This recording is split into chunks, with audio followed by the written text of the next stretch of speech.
Ang babaeng na-freeze ng libu-libong taon ay muling nabuhay matapos lusawin ng mga siyentipiko ang yelo.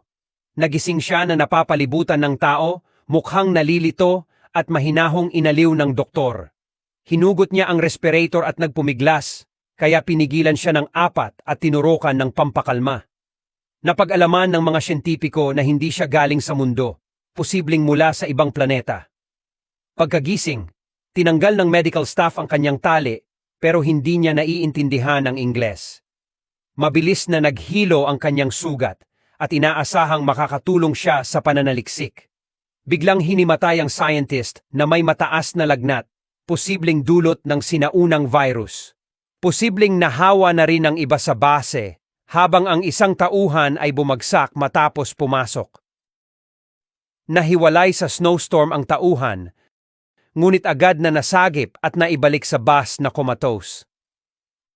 Habang naghahanda para sa defibrillator, ipinatong ng babae ang kamay niya sa lalaki.